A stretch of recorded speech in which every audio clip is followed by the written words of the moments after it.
First, I'll talk to you about the chaplaincy. So, spiritual care, especially in the hospital setting or even anywhere else, it's all about um, bringing God to that person to whom you are giving care, in short. So, we say, like chaplains would say, we are there to bring, God to the person who is vulnerable or facing difficulties. When we introduce ourselves, we say that we are there for emotional and spiritual support. And how your question was about how I got, why Chinmay Mission Why is started. Chinmay Mission starting this program in the Right. first place?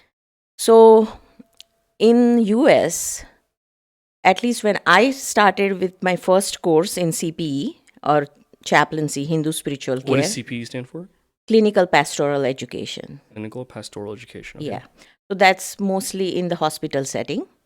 But spiritual care is either or chaplaincy is, it's anywhere, any organization can have a chapel. So, for example, in olden times, in the Western world, they had a chapel within the palatial area, like castle. A castle would have a chapel. Churches are standalone, whereas chapels are associated with an organization. So in modern world, you have chapels at the airports, Yeah. at the hospitals, and even some companies like Christus, where I was working, they had a chapel because it was a Catholic company.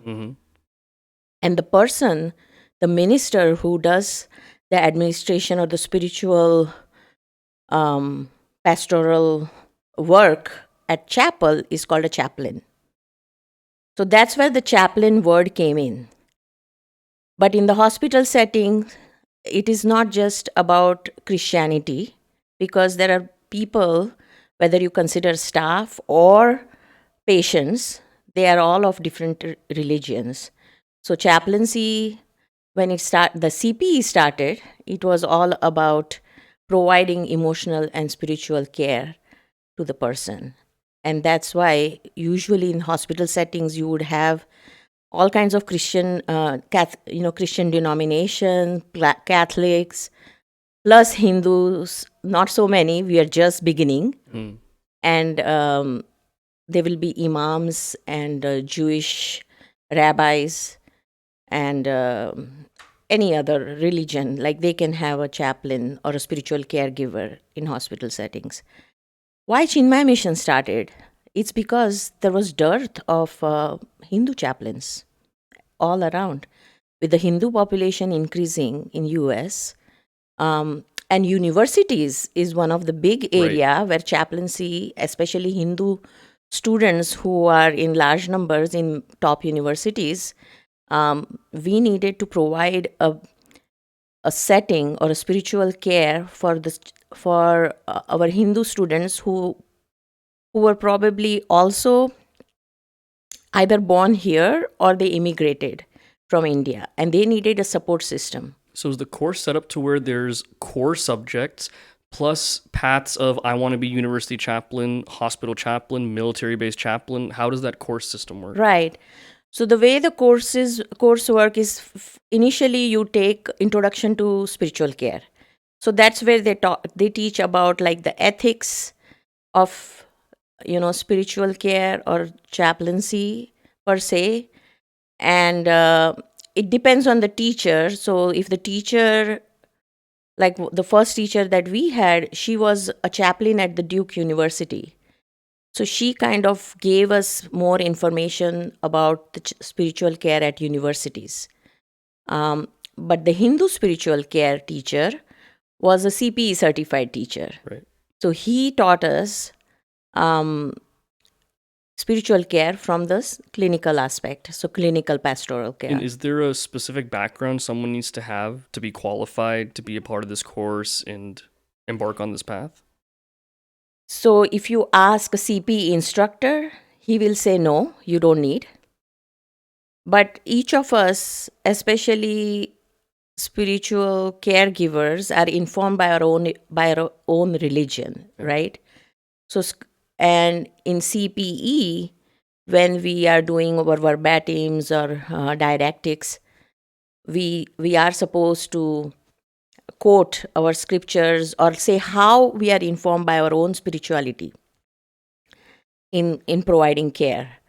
So in that respect, we need to have some background of our scriptural knowledge. So how deep does that scriptural knowledge have to go? Is it like full into knowing prakarana granthas and to that extent?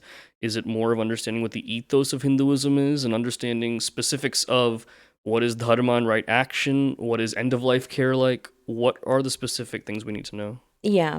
So we did have a rites and ritual course Mhm. at CIF. And I will say, because Hinduism is so different, and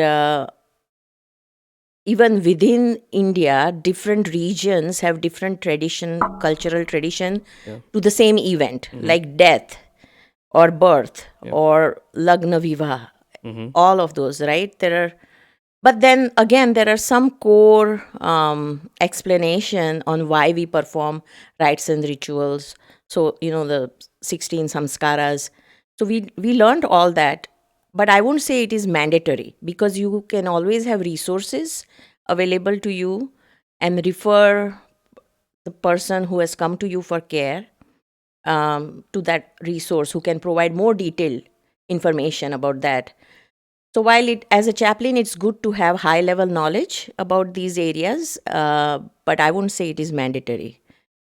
But at the same time, Vedanta, like Advaita Vedanta and the philosophy of Vedanta, is very important. And I will tell you why.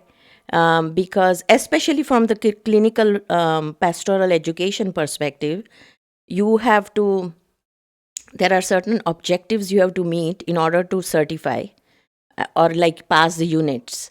And when you look at those objectives, it kind of makes sense, or it is very easy when you have the Vedanta. We have, what do you say, like the knowledge of Advaita Vedanta. Mhm. You will see why it makes sense. And I think it's just easier.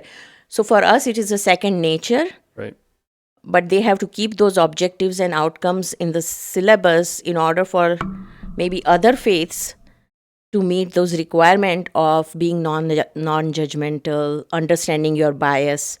So there are all these different outcomes, like Mhm. how you understand, implicit bias or self-care, Yes. and many other, like how you are informed, how your own narrative history informs your chaplaincy, the trauma we may have faced. So in order like because clinical pastoral education is not just understanding your own self, but also understanding the person whom you are giving So care. in this education, what was it, those few points that really stuck with you that you never even considered before taking this kind of a course? That you come in with some idea of this is what I want to do, this is the mindset I have to have. What was it that this course gave you that completely caught you off guard, saying, I never thought about that. Wow, this is just so important. Hmm. If I have to pick like couple of things, I would say um, self-healing, Mm-hmm. how critical it is for us in order to help others. And this is not a secret. Like our Swamijis tell us all the time, right? That why we do japa, it's for self-healing. Unless you have that strength within you, you cannot really serve the society. Right. But here it just takes, like it kind of, even though it is not surprise, you kind of see how it plays out when you are giving spiritual care in the hospital setting.